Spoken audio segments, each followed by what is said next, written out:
23e jour de ce calendrier de l'Avent poupette. Vous voyez, ça en fait des pages. Ça en fait. Hier, nous avons fait le renne avec le bonhomme de neige et aujourd'hui, j'avais envie de quelque chose de beaucoup plus printanier. Alors, il n'y a pas du tout de logique dans la réalisation de ce carnet au niveau des thématiques de chaque page. Évidemment, vous avez vu passer des pages très Noël. C'était le but puisqu'on est au niveau du calendrier de l'Avent. Mais voilà, là pour cette page-là, j'avais simplement envie de mettre en scène une poupette que je n'ai jamais utilisée.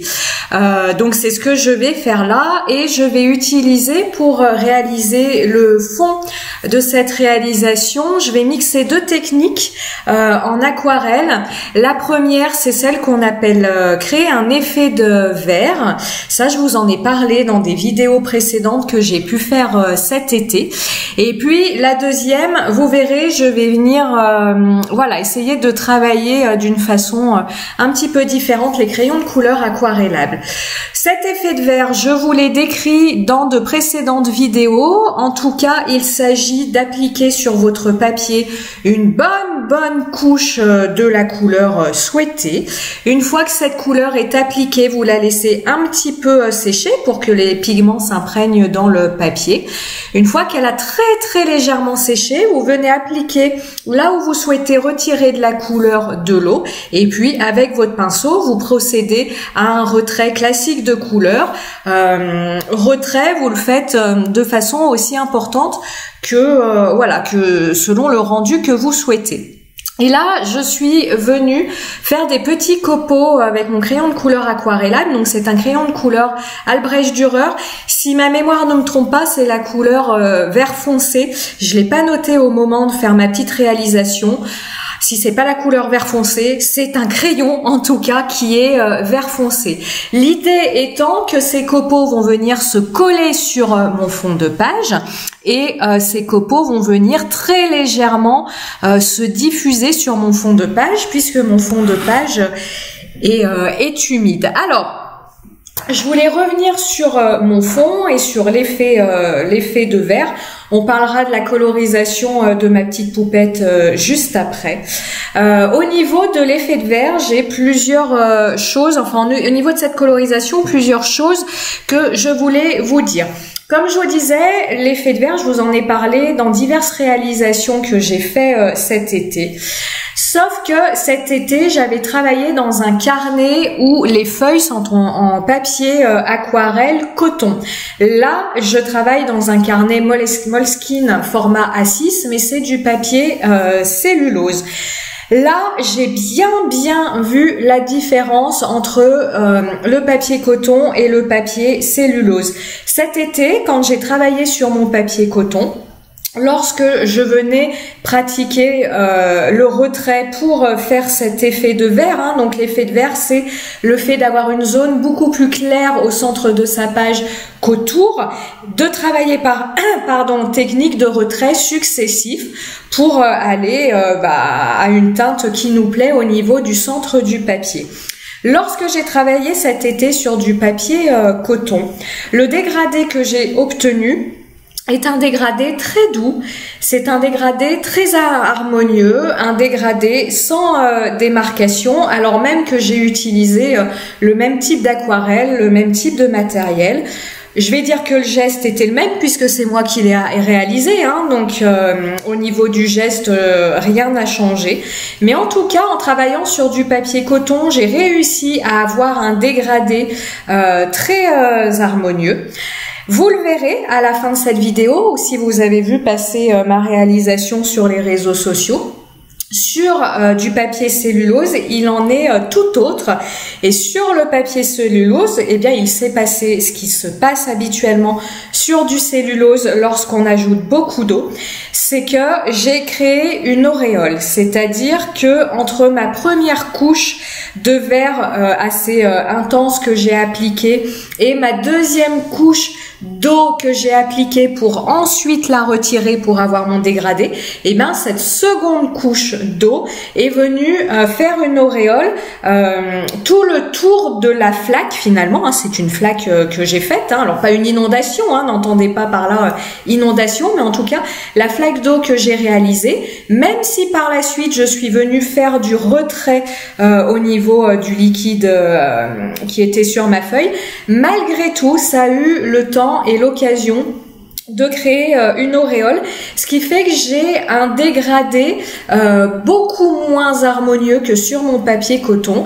Là, j'ai finalement, j'ai plus un cadre, c'est-à-dire que je vais avoir un bord vert bien foncé, l'intérieur, il va être clair, bien clair, mais je vais pas avoir un passage de l'un à l'autre.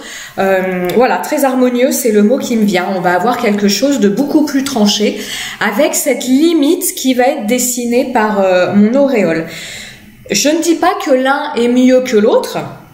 Ça va être affaire de goût, ça va être affaire de ce que vous souhaitez réaliser, mais voilà, en utilisant pourtant le même type d'aquarelle, le même type de pinceau, et c'est la même personne qui le fait, seul le papier change, et bien en changeant de papier, le résultat ne va pas être le même. Pourquoi je vous en parle maintenant ? Parce que le choix du papier, on peut un petit peu en parler pendant que vous me voyez coloriser cette poupette, le choix du papier va être important. Si vous, pour des raisons qui vous appartiennent, hein, des raisons financières, des raisons de stock de matériel, si vous travaillez uniquement sur du papier cellulose, à un moment, vous allez buter au niveau de votre progression dans l'aquarelle, c'est-à-dire que vous allez buter dans le fait, ce qui s'est passé pour moi, de créer des auréoles dans vos dégradés et de ne pas réussir à avoir quelque chose d'harmonieux, comme finalement j'ai réussi à le faire là pour la robe de ma petite jeune fille. Là, on voit bien qu'on passe d'une couleur orangée, c'est la couleur corail de chez Daniel Smith. Donc on voit bien que je passe d'une zone plus foncée à une zone plus claire, mais qu'on n'a pas un trait, une limite franche qui délimite le passage du foncé au clair. On arrive à ça avec le papier coton. Avec le papier cellulose, c'est beaucoup plus compliqué. Donc à un moment, si on persiste à utiliser le papier cellulose, on peut être confronté à cette difficulté-là, c'est-à-dire créer des auréoles ou avoir du mal à faire de jolies fusions de couleurs ou de jolis dégradés.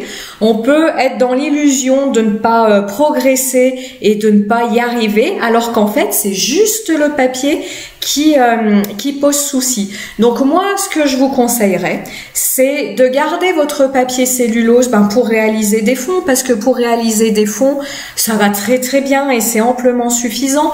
Gardez votre papier cellulose pour vous entraîner, gardez votre papier cellulose pour vous entraîner à faire des mélanges de couleurs, à faire vos nuanciers, à travailler à découvrir vos pinceaux, puisque j'espère que vous le savez, sinon je vous le dis ici, quand vous vous munissez d'un nouveau pinceau, il s'agit pas de tout de suite, alors évidemment on peut le faire, hein, il n'y a pas de police du pinceau de l'aquarelle, mais il peut être intéressant, on va le dire plutôt comme ça, avant de passer à une colorisation, de découvrir votre pinceau en essayant de réaliser des traits fins avec ce pinceau, en essayant de voir ce qu'il peut recouvrir comme zone lorsque vous le chargez avec plein de peinture, de voir s'il a plutôt, une fois qu'il est chargé d'aquarelle, plutôt une mine arrondie, plutôt une mine pointue, etc., etc., etc. Donc pour tous ces entraînements-là, pour toutes ces découvertes-là, gardez votre papier cellulose, parce que ce serait là complètement idiot d'utiliser, de gâcher du papier coton. Mais par contre, lorsque vous passez à votre colorisation, et qui plus est là, les petits motifs de Janet Klein, c'est vraiment des choses très très fines. Moi, je vous invite vraiment à passer au papier coton. Là, j'utilise notamment le papier coton grain satiné de Dalbe. Dalbe, c'est une chaîne de magasins de Beaux-Arts et ils ont leur propre papier aquarelle. Ce qui fait qu'on a un papier, alors qui reste cher puisque c'est du papier coton, on est bien d'accord, mais qui reste quand même moins cher que les grandes marques. Pourquoi j'utilise ici le grain satiné? Tout simplement parce que, comme je vous le disais, les poupettes, on est quand même sur des tout petits motifs avec plein de détails. Et le problème du grain fin, c'est que le tamponnage n'est pas net, puisque l'encre de votre tamponnage ne va pas remplir tous les grains du papier. Donc moi, en fait, c'est selon préférence. Je fais le grain fin, je fais le grain satiné. En sachant que je trouve que le grain satiné est un petit peu plus compliqué à utiliser que le grain fin, parce que le grain satiné va avoir comme ça une pellicule, comme le dit son nom, satiné, qui fait que l'eau va moins facilement rentrer dans le papier que le classique grain fin. Le grain fin, c'est le grand classique, hein. Voilà, mais faites vos essais. N'hésitez pas à vous rendre en magasin de Beaux-Arts, au Géant des Beaux-Arts, ou moi j'ai un petit magasin à côté de chez moi, Artéis, au rayon aquarelle. Ils mettent à disposition des échantillons de papier gratuits, hein. C'est des petits formats A5 et puis voilà, ils ont mis le nom du papier puis quelques écritures pour que vous puissiez pas non plus faire une œuvre d'art dessus. Mais en tout cas, il y a suffisamment de place pour tester le papier, et notamment avec des petits tampons comme ça, vous avez suffisamment de place pour utiliser les échantillons et puis faire votre choix, voir ce qu'il vous plaît. Pour cette réalisation, j'ai travaillé avec mes aquarelles Daniel Smith et mes aquarelles Sennelier. Alors, Sennelier, j'ai simplement fait la couleur peau en mélangeant le jaune de Naples foncé avec le rose de quinacridone, et puis en travaillant sur la dilution de l'eau, je teste, comment on va dire, le fait d'être dans la bonne nuance de la couleur peau que je souhaite. Et j'ai fait les cheveux avec le brun Van Dyck. Tout le reste est colorisé à l'aquarelle Daniel Smith. À l'origine, je voulais intégrer à ma réalisation cette fleur qui a un visage, et puis finalement sur ma page, elle était trop disproportionnée, elle prenait trop de place par rapport à ma poupette. On savait plus quel était l'élément principal, si c'était ma poupette ou la grosse fleur. Donc j'ai finalement mis la grosse fleur de côté. Pour répondre à vos questions, au niveau des aquarelles Daniel Smith ne propose pas de palette d'aquarelle prédéfinie. Donc il faudra, si ces aquarelles vous intéressent, faire un choix parmi les, j'ai vérifié, 238 couleurs que propose Daniel Smith. Pourquoi je vous dis ça? Souvent dans les commentaires, on me demande de lister les couleurs que j'ai choisies. Alors, je vous ai fait ça encore plus simple. Moi, pour ma part, aujourd'hui, j'ai 48 couleurs. Je vais pas vous les lister en commentaire. Par contre, je vous ai fait sur mon blog un article avec en vous prenant en photo mon nuancier, tout simplement. Donc voilà, ça c'est pour répondre aux questions de ceux qui me demandent quelle couleur j'ai choisi. En sachant que, encore une fois, le choix des couleurs, il n'y a pas d'idée de il faut pas. Enfin si, le seul il faut, c'est il faut choisir des choses qui vous plaisent. Après, pour le reste, il n'y a pas de bien et de pas bien. Moi, comment j'ai procédé en fait? Quand j'ai commencé l'aquarelle, je me suis munie des aquarelles Sennelier extra fines, qui sont de grands classiques, très bonne qualité, super aquarelles, ça, il n'y a aucun souci. Et puis après, j'ai voulu compléter ma gamme de couleurs, parce que oui, hein, avec 48 couleurs, on n'en avait pas assez, hein, évidemment. Donc en fait, j'ai voulu compléter mes couleurs, et chez Daniel Smith, on a des couleurs qu'on ne voit pas ailleurs, notamment avec l'apatite verte véritable, c'est la couleur de mon fond. Vous avez beaucoup de couleurs granuleuses chez Daniel Smith.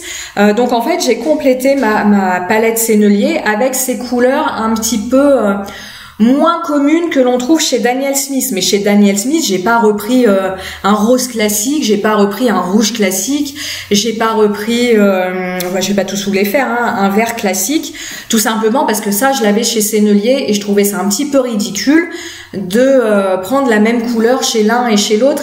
À un moment, faut que je soigne ma collectionnite quand même, hein. On en avait déjà parlé de ma collectionnite aiguë. Voilà ce que je pouvais vous dire aujourd'hui, en tout cas, ce que j'avais envie de vous dire par rapport à cette réalisation. Je vous ai pas parlé technique de colorisation, mais ceci dit, je vous en parle dans toutes mes autres vidéos, donc j'avais un petit peu envie de vous parler d'autre chose aujourd'hui. On se retrouve demain pour la dernière réalisation. Passez une bonne journée et à très bientôt. Ciao, ciao.